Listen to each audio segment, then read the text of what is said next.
नमस्ते दोस्तों। और भारतीय इतिहास के इस सबसे विस्तृत सफर में आपका बहुत बहुत स्वागत है। इस ऐतिहासिक यात्रा को शुरू करने से पहले, अगर आप भी भारतीय इतिहास और यहाँ की वीरांगनाओं का सम्मान करते हैं, तो इस वीडियो को अभी लाइक कर दें ताकि यह अमर कहानी ज्यादा से ज्यादा लोगों तक पहुंच सके।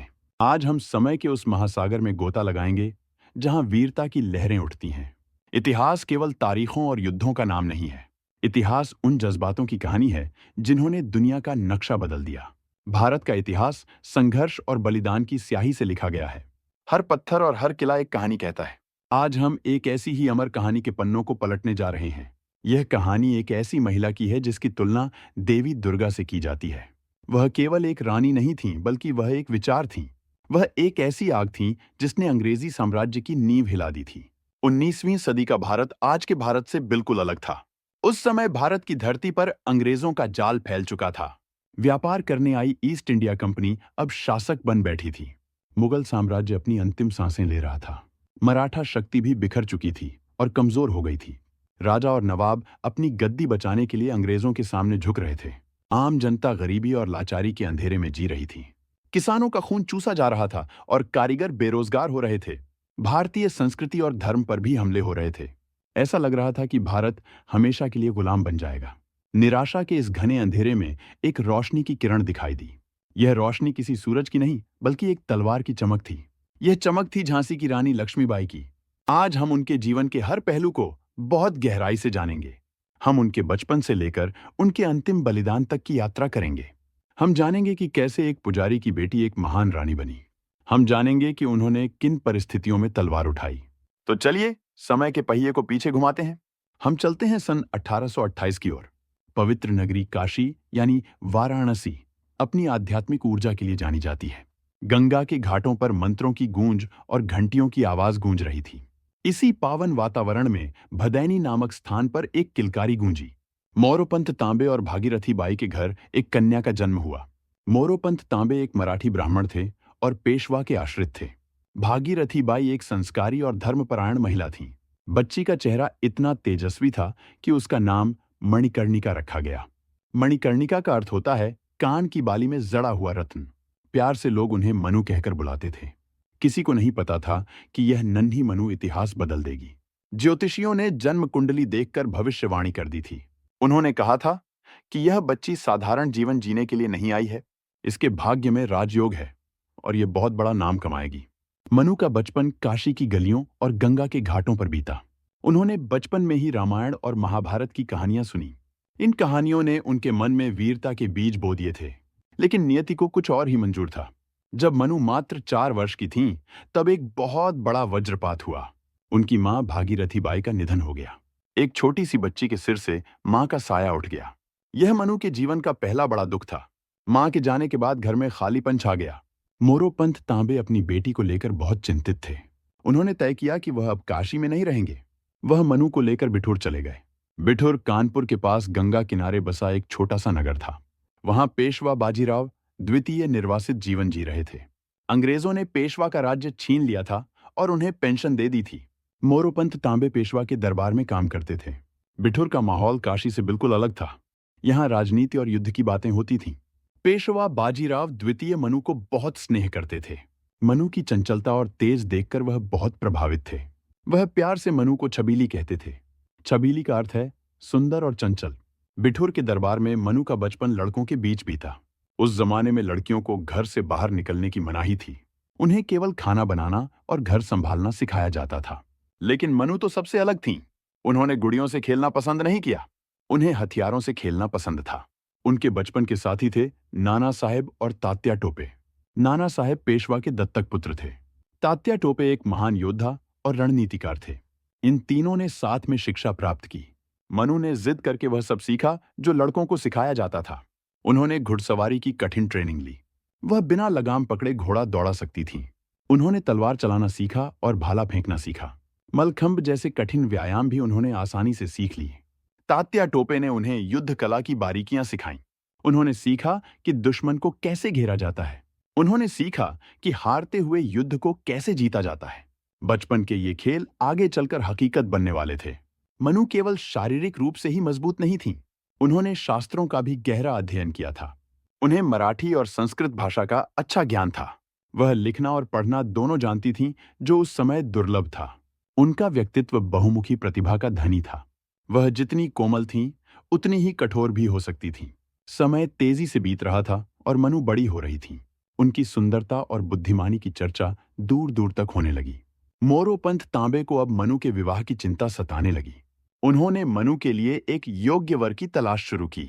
झांसी के राजा गंगाधर राव नेवालकर की पत्नी का निधन हो चुका था। वह निसंतान थे और दूसरी शादी करना चाहते थे। झांसी के राजपुरोहित ने मनु के बारे में सुना। उन्होंने राजा को मनु के बारे में बताया। प्रस्ताव भेजा गया और कुंडली का मिलान किया गया। ज्योतिषियों ने कहा कि यह विवाह झांसी के लिए शुभ होगा। आखिरकार विवाह तय हो गया। सन 1842 में धूमधाम से बारात आई। मनु का विवाह राजा गंगाधर राव के साथ संपन्न हुआ। काशी की मणिकर्णिका अब झांसी की रानी बन गई। विवाह के बाद उनका नाम बदलकर लक्ष्मीबाई रखा गया। यह नाम देवी लक्ष्मी के सम्मान में रखा गया था। झांसी उस समय बुंदेलखंड का एक समृद्ध राज्य था। वहां के किले और महल बहुत भव्य थे। रानी बनकर लक्ष्मीबाई झांसी के किले में रहने लगी। राजा गंगाधर राव एक विद्वान और कला प्रेमी व्यक्ति थे। उन्हें नाटक और संगीत का बहुत शौक था। उनके पास एक बहुत बड़ा पुस्तकालय भी था। रानी ने राजमहल के तौर तरीके बहुत जल्दी सीख लिए, लेकिन उन्होंने अपनी पुरानी आदतों को नहीं छोड़ा। वह महल में भी सुबह जल्दी उठकर व्यायाम करती थीं। उन्होंने महल के अंदर ही घुड़सवारी का अभ्यास जारी रखा। यह सब देखकर राजमहल की पुरानी महिलाएं हैरान थीं। कुछ लोगों ने दबी जुबान में विरोध भी किया, लेकिन राजा गंगाधर राव ने रानी का पूरा समर्थन किया। उन्होंने रानी को वह करने की छूट दी जो वह चाहती थी। रानी लक्ष्मीबाई ने महल की महिलाओं को संगठित किया। उन्होंने अपनी दासियों और सहेलियों को भी युद्ध कला सिखाई। उन्होंने एक छोटी सी महिला सेना तैयार कर ली। यह इतिहास में एक अनोखी घटना थी। रानी का मानना था कि महिलाओं को अपनी रक्षा खुद करनी चाहिए। वह अक्सर भेष बदलकर प्रजा का हाल जानने जाती थीं। वह गरीबों और जरूरतमंदों की मदद करती थीं। धीरे धीरे वह प्रजा की बहुत लाडली रानी बन गईं। लोग उन्हें देवी का अवतार मानने लगे। सन 1851 में झांसी में खुशियों की लहर दौड़ गई। रानी लक्ष्मीबाई ने एक सुंदर पुत्र को जन्म दिया। पूरे राज्य में उत्सव मनाया गया। गरीबों को मिठाइयां बांटी गईं और दीप जलाए गए। बच्चे का नाम दामोदर राव रखा गया। राजा गंगाधर राव की खुशी का ठिकाना नहीं था। उन्हें लगा कि झांसी का भविष्य सुरक्षित हो गया है, लेकिन काल को कुछ और ही मंजूर था। खुशियों की यह उम्र बहुत छोटी थी। मात्र 4 महीने की उम्र में राजकुमार बीमार पड़ गए। वैद्यों ने बहुत कोशिश की, लेकिन उन्हें बचाया नहीं जा सका। नन्हे राजकुमार की मृत्यु हो गई। यह रानी और राजा के लिए एक बहुत बड़ा झटका था। पुत्र वियोग में राजा गंगाधर राव टूट गए। वह बीमार रहने लगे और उनका स्वास्थ्य गिरने लगा। उन्हें लगने लगा कि अब झांसी का क्या होगा। उस समय अंग्रेजों का एक बहुत खतरनाक कानून था। लॉर्ड डलहौजी भारत का गवर्नर जनरल बनकर आया था। वह एक बहुत ही क्रूर और विस्तारवादी शासक था। उसने डॉक्ट्रिन ऑफ लैप्स यानी हड़प नीति लागू की थी। इसके अनुसार अगर किसी राजा का सगा बेटा नहीं है तो वह गोद नहीं ले सकता। उसका राज्य अंग्रेज अपने कब्जे में ले लेंगे। झांसी पर यह खतरा मंडराने लगा था। राजा गंगाधर राव को इस बात का आभास हो गया था। उन्होंने अपने वंश को बचाने का एक उपाय सोचा। उन्होंने अपने चचेरे भाई के बेटे को गोद लेने का फैसला किया। उस बच्चे का नाम आनंद राव था। गोद लेने की रस्म पूरी विधि विधान से की गई। अंग्रेज अफसरों और स्थानीय सरदारों को गवाह बनाया गया। गोद लेने के बाद आनंद राव का नाम बदलकर दामोदर राव रखा गया। राजा ने उम्मीद की थी कि अंग्रेज इसे स्वीकार कर लेंगे। उन्होंने अंग्रेजों को पत्र लिखकर सारी स्थिति समझाई। उन्होंने अनुरोध किया कि दामोदर राव को उनका वारिस माना जाए। इसके कुछ ही समय बाद 21 नवंबर 1853 को राजा का निधन हो गया। झांसी शोक के सागर में डूब गया। रानी लक्ष्मीबाई पर दुखों का पहाड़ टूट पड़ा। वह विधवा हो गईं और उनका बेटा भी अभी छोटा था। लेकिन रानी ने शोक मनाने में समय बर्बाद नहीं किया। उन्हें पता था कि असली संघर्ष अब शुरू होगा। डलहौजी ने राजा की मृत्यु का ही इंतजार किया था। उसने झांसी को हड़पने की साजिश शुरू कर दी। उसने दामोदर राव को राजा मानने से इनकार कर दिया। उसने तर्क दिया कि यह राजा का सगा बेटा नहीं है, इसलिए झांसी का अब कोई वारिस नहीं है। डलहौजी ने आदेश दिया कि झांसी को ब्रिटिश राज में मिलाया जाएगा। रानी लक्ष्मीबाई को यह खबर मिली तो वह क्रोधित हो गईं। उन्होंने अंग्रेजों के इस अन्याय को मानने से इनकार कर दिया। मेजर एलिस नाम का अंग्रेज अधिकारी रानी से मिलने आया। उसने रानी को डलहौजी का फरमान सुनाया। रानी पर्दे के पीछे बैठी थीं। फरमान सुनते ही उन्होंने वह ऐतिहासिक वाक्य कहा, मैं अपनी झांसी नहीं दूंगी। उनकी आवाज में इतना आत्मविश्वास था कि अंग्रेज भी दहल गए। रानी ने हार नहीं मानी और कानूनी लड़ाई लड़ने की ठानी। उन्होंने लंदन के प्रसिद्ध वकीलों से संपर्क किया। उन्होंने जॉन लैंग नामक वकील की सलाह ली। उन्होंने ईस्ट इंडिया कंपनी के निदेशकों को कई पत्र लिखे। उन्होंने प्राचीन भारतीय कानूनों का हवाला दिया। उन्होंने तर्क दिया कि गोद लेना हिंदू धर्म का अभिन्न अंग है। उन्होंने यह भी याद दिलाया कि झांसी हमेशा अंग्रेजों का मित्र रहा है, लेकिन अंग्रेजों के कान पर जूं तक नहीं रेंगी। डलहौजी ने उनकी हर अपील को खारिज कर दिया। मार्च 1854 में अंग्रेजों ने झांसी पर कब्जा कर लिया। रानी को आदेश दिया गया कि वह किला खाली कर दें। उन्हें शहर के एक महल में रहने के लिए कहा गया। इसे रानी महल कहा जाता था। रानी को 60,000 रुपये सालाना पेंशन तय की गई। इतना ही नहीं, अंग्रेजों ने राजकोष भी जब्त कर लिया। रानी के गहने और निजी संपत्ति भी छीनने की कोशिश की गई। राजा का कर्ज चुकाने के नाम पर उनकी पेंशन से पैसा काटा गया। यह रानी का घोर अपमान था। रानी ने भारी मन से किला छोड़ दिया। वह अपने बेटे के साथ रानी महल में रहने लगी, लेकिन उनके मन में प्रतिशोध की आग जल रही थी। वह चुपचाप अपनी ताकत बढ़ाने लगी। उन्होंने धार्मिक कार्यों के बहाने लोगों से मिलना जारी रखा। उन्होंने गुप्त रूप से सैनिकों को संगठित करना शुरू किया। बाहर से वह शांत दिखती थीं, लेकिन अंदर तूफान चल रहा था। यही वह समय था जब पूरे भारत में असंतोष फैल रहा था। अंग्रेजों के खिलाफ गुस्सा हर जगह उबल रहा था। बैरकपुर में मंगल पांडे ने विद्रोह का बिगुल फूंक दिया था। कारतूसों में गाय और सुअर की चर्बी की अफवाह फैल गई थी। मेरठ और दिल्ली में सैनिक विद्रोह शुरू हो चुका था। 10 मई 1857 को क्रांति की ज्वाला भड़क उठी। यह खबर आग की तरह झांसी भी पहुंची। झांसी में तैनात भारतीय सैनिकों ने भी विद्रोह कर दिया। उन्होंने अंग्रेज अधिकारियों को मार डाला। स्टार फोर्ट में छिपे अंग्रेजों का कत्लेआम हुआ। हालांकि रानी का इस हिंसा में कोई हाथ नहीं था। उन्होंने तो अंग्रेजों को सुरक्षित जाने देने का वादा किया था, लेकिन विद्रोही सैनिक उनके नियंत्रण में नहीं थे। अंग्रेजों ने इस कत्लेआम का दोष रानी पर मढ़ दिया। विद्रोह के बाद सैनिक दिल्ली की ओर चले गए। झांसी अब बिना किसी राजा या शासक के अकेली थी। चारों ओर अराजकता और लूटपाट का डर था। पड़ोसी राज्य ओरछा और दतिया ने मौका देखा। उन्होंने सोचा कि झांसी अब कमजोर है। उन्होंने झांसी पर हमला कर दिया और उसे बांटने की कोशिश की। ऐसे कठिन समय में प्रजा ने रानी की ओर देखा। रानी ने फिर से सत्ता की बागडोर अपने हाथ में ली। उन्होंने अपनी सेना को आदेश दिया और दुश्मनों को खदेड़ दिया। अगस्त 1857 से जनवरी 1858 तक का समय अद्भुत था। झांसी पूरी तरह से स्वतंत्र थी। वहां न अंग्रेजों का राज था, न किसी और का। रानी लक्ष्मीबाई वहां की संप्रभु शासक थीं। उन्होंने प्रशासन को बहुत अच्छे से चलाया। उन्होंने नई भर्ती शुरू की और सेना को मजबूत किया। तोपखाने को फिर से चालू किया गया। बारूद और गोले बनाने के कारखाने लगाए गए। गुलाम गौस खान को तोपखाने का प्रमुख बनाया गया। खुदा बख्श को पैदल सेना की जिम्मेदारी दी गई। रानी ने महिलाओं की एक अलग टुकड़ी बनाई। इसका नेतृत्व झलकारी बाई कर रही थी। झलकारी बाई रानी की हमशक्ल थी। वह एक दलित महिला थी, लेकिन उनमें गजब की वीरता थी। झांसी का हर बच्चा और बूढ़ा रानी के साथ था। रानी जानती थीं कि अंग्रेज वापस जरूर आएंगे। वह जानती थीं कि यह आजादी कुछ दिनों की मेहमान है, लेकिन वह बिना लड़े हार मानने वालों में से नहीं थीं। उन्होंने किले की दीवारों को मजबूत करवाया। अनाज और पानी का भंडारण किया गया। उधर अंग्रेजों ने विद्रोह को कुचलना शुरू कर दिया था।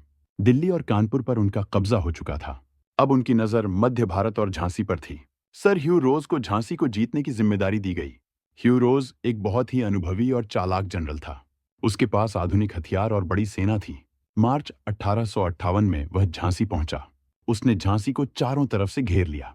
उसने रानी को आत्मसमर्पण करने का संदेश भेजा, लेकिन रानी ने उसे ठुकरा दिया। उन्होंने कहा कि हम आजादी के लिए लड़ेंगे। 23 मार्च को अंग्रेजों ने बमबारी शुरू कर दी। झांसी के किले से भी तोपों ने जवाब दिया। कड़क बिजली और घनगर्जन जैसी तोपें आग उगलने लगीं। गुलाम गौस खान का निशाना बहुत सटीक था। उन्होंने अंग्रेजों की कई तोपों को नष्ट कर दिया। रानी खुद किले की दीवारों पर घूम घूम कर निरीक्षण करती थीं। वह सैनिकों का हौसला बढ़ाती थीं और उन्हें निर्देश देती थीं। कई दिनों तक भीषण युद्ध चलता रहा। अंग्रेज हैरान थे कि एक महिला इतना कड़ा मुकाबला कैसे कर रही है। झांसी की महिलाएं भी पीछे नहीं थीं। वे तोपों को ठंडा करने के लिए पानी लाती थीं। वे घायलों की मरहम पट्टी करती थीं। वे दीवारों की मरम्मत में मदद करती थीं।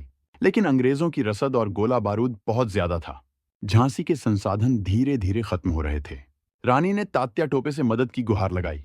तात्या टोपे 20,000 सैनिकों के साथ आ पहुंचे। उन्हें देखकर झांसी के लोगों में उम्मीद जागी। लेकिन ह्यू रोज बहुत चालाक था। उसने अपनी सेना को 2 हिस्सों में बांट दिया।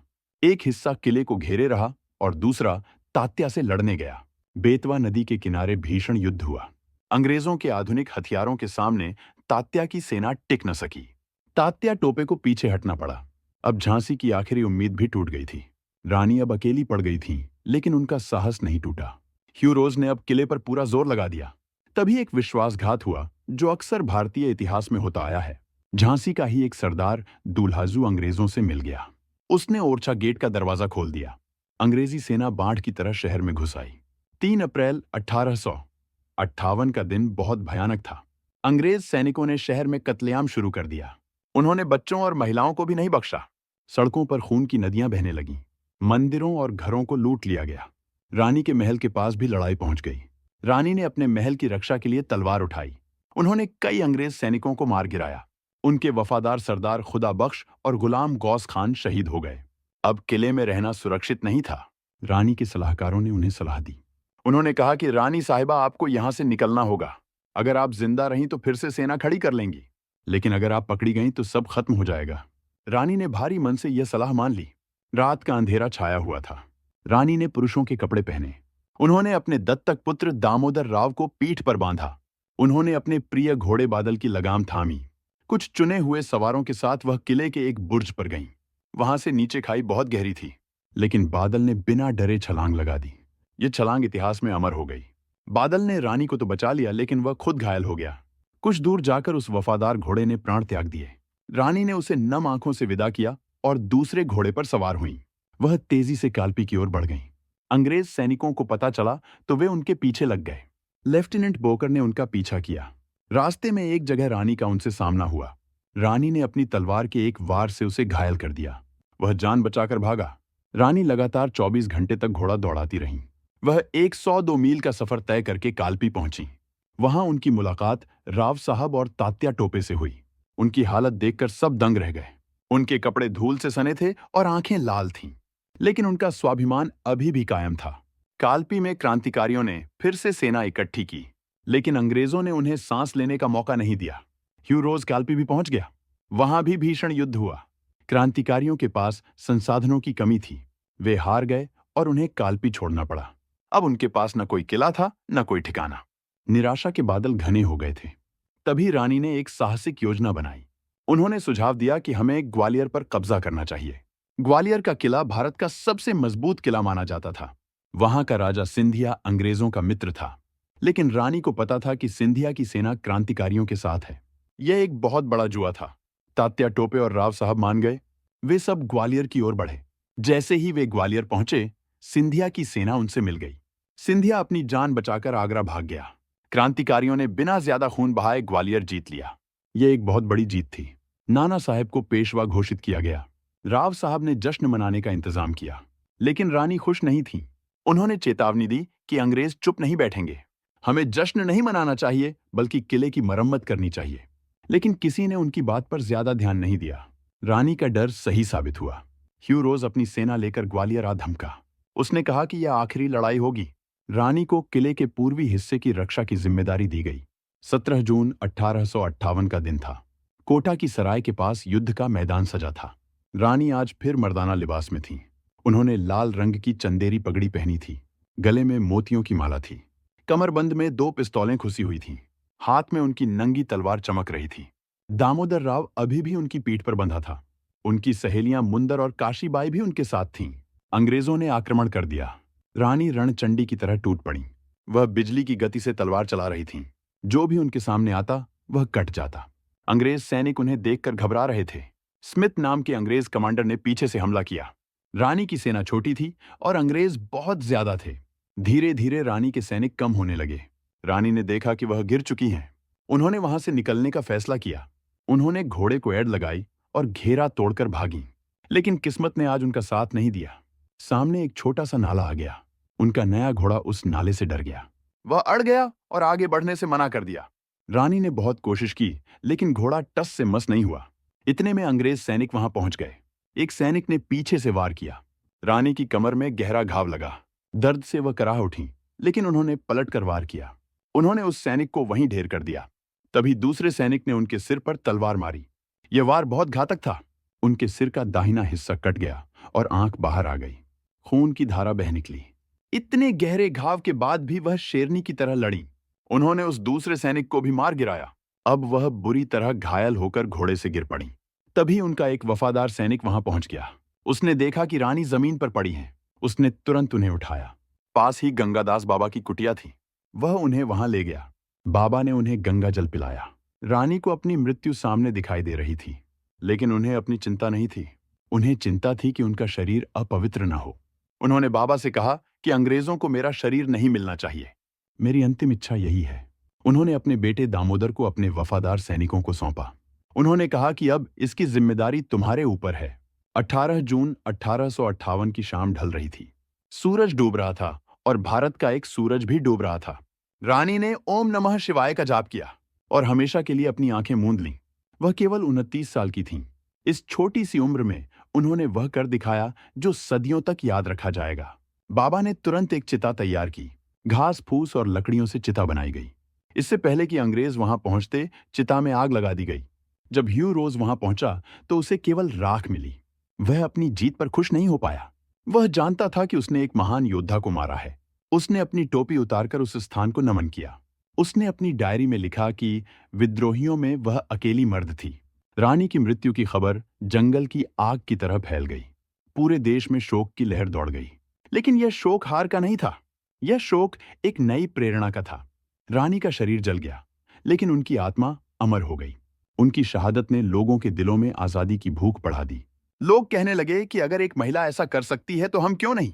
1857 का विद्रोह भले ही असफल हो गया हो, लेकिन इसने अंग्रेजों की जड़ें हिला दी थीं। इसके बाद कंपनी का राज खत्म हुआ और ब्रिटेन की रानी ने शासन संभाला। रानी लक्ष्मीबाई की कहानी पीढ़ियों तक सुनाई जाती रही। लोकगीतों में बुंदेलखंड के हरबोले उनकी गाथा गाते रहे। बुंदेले हरबोलों के मुंह हमने सुनी कहानी थी। खूब लड़ी मर्दानी वह तो झांसी वाली रानी थी। ये पंक्तियां आज भी हर भारतीय के रोंगटे खड़े कर देती हैं। स्वतंत्रता संग्राम के दौरान क्रांतिकारी उनकी तस्वीर रखते थे। गदर पार्टी के लोग उन्हें अपना आदर्श मानते थे। नेताजी सुभाष चंद्र बोस ने जब आजाद हिंद फौज बनाई तो उन्होंने पहली महिला रेजिमेंट का नाम रानी झांसी रेजिमेंट रखा। यह साबित करता है कि उनका प्रभाव कितना गहरा था। आज भी जब हम किसी साहसी महिला को देखते हैं तो हमारे मुंह से यही निकलता है कि ये तो झांसी की रानी है। रानी लक्ष्मीबाई ने साबित कर दिया कि वीरता का कोई लिंग नहीं होता। साहस शरीर में नहीं, मन में होता है। उन्होंने सिखाया कि मातृभूमि की रक्षा से बड़ा कोई धर्म नहीं है। उन्होंने सिखाया कि अन्याय के आगे कभी झुकना नहीं चाहिए, चाहे दुश्मन कितना भी ताकतवर क्यों न हो। आज के भारत में उनकी मूर्तियां हर शहर में लगी हैं। सैकड़ों स्कूल और कॉलेज उनके नाम पर हैं। लेकिन उनका असली स्मारक हमारे दिलों में है। हमें उनके जीवन से प्रेरणा लेनी चाहिए। हमें अपने देश और समाज के प्रति अपनी जिम्मेदारी समझनी चाहिए। क्या हम आज उस भारत का निर्माण कर रहे हैं जिसका सपना उन्होंने देखा था? यह प्रश्न हमें खुद से पूछना चाहिए। रानी लक्ष्मीबाई का जीवन एक मशाल की तरह है, जो हमें अंधेरे रास्तों पर रोशनी दिखाता है। उनका संघर्ष हमें बताता है कि परिस्थितियां कभी भी बहाना नहीं हो सकती। एक विधवा महिला जिसके पास न पति था न राज्य, उसने विश्व के सबसे शक्तिशाली साम्राज्य को चुनौती दी। उसने अपने बच्चे को पीठ पर बांधकर युद्ध लड़ा। यह कल्पना से भी परे है। उनका घोड़ा बादल भी वफादारी की एक मिसाल है। उनके साथी झलकारी बाई, तात्या टोपे, गुलाम गौस खान, ये सब सांप्रदायिक सद्भाव की मिसाल हैं। रानी की सेना में हिंदू और मुसलमान कंधे से कंधा मिलाकर लड़े। उनके लिए धर्म से बड़ा देश था। आज जब हम बंटवारे और नफरत की बातें सुनते हैं तो हमें 1857 की उस एकता को याद करना चाहिए। रानी लक्ष्मीबाई का बलिदान हमें एक और बात सिखाता है। वह यह कि स्वतंत्रता भीख में नहीं मिलती। स्वतंत्रता के लिए कीमत चुकानी पड़ती है, और वह कीमत अक्सर रक्त से चुकानी पड़ती है। ग्वालियर के उस नाले के पास जहां उन्होंने प्राण त्यागे, वहां आज एक समाधि बनी हुई है। हजारों लोग वहां जाकर श्रद्धा सुमन अर्पित करते हैं। वहां की मिट्टी आज भी उनके रक्त से पवित्र मानी जाती है। हमें गर्व होना चाहिए कि हमने ऐसी वीरांगना की धरती पर जन्म लिया। उनकी कहानी किसी परी कथा से कम नहीं है, लेकिन फर्क यह है कि यह परी कथा सच है। इसमें कोई जादू की छड़ी नहीं थी। इसमें केवल इच्छा शक्ति और बाहुबल था। दोस्तों, इतिहास के पन्ने अक्सर पीले पड़ जाते हैं, लेकिन रानी लक्ष्मीबाई का पन्ना हमेशा सुनहरे अक्षरों में चमकता रहेगा। आने वाली हजारों पीढ़ियां उन्हें याद रखेंगी। जब तक गंगा में पानी रहेगा और सूरज चांद रहेंगे, तब तक झांसी की रानी का नाम अमर रहेगा। आइए हम सब मिलकर उस महान आत्मा को नमन करें। आइए प्रतिज्ञा करें कि हम अपने देश की आन बान शान पर आंच नहीं आने देंगे। हम अपने अंदर की लक्ष्मीबाई को जगाएंगे, अन्याय के खिलाफ आवाज उठाएंगे। यही उनके प्रति हमारी सच्ची श्रद्धांजलि होगी। इस लंबी और भावनात्मक यात्रा में हमारे साथ रहने के लिए धन्यवाद। उम्मीद है कि इस कहानी ने आपके अंदर भी एक नई ऊर्जा भरी होगी। अगर आपके दिल को भी रानी लक्ष्मीबाई के बलिदान ने छू लिया है, तो जाने से पहले वीडियो को लाइक और चैनल को सब्सक्राइब जरूर कर लें। अगर आपको यह प्रयास पसंद आया हो तो इसे दूसरों तक पहुंचाएं, ताकि हर भारतीय को अपनी विरासत पर गर्व हो सके। फिर मिलेंगे इतिहास के किसी और ऐसे ही रोमांचक मोड़ पर। तब तक के लिए जय हिंद, जय भारत, वंदे मातरम।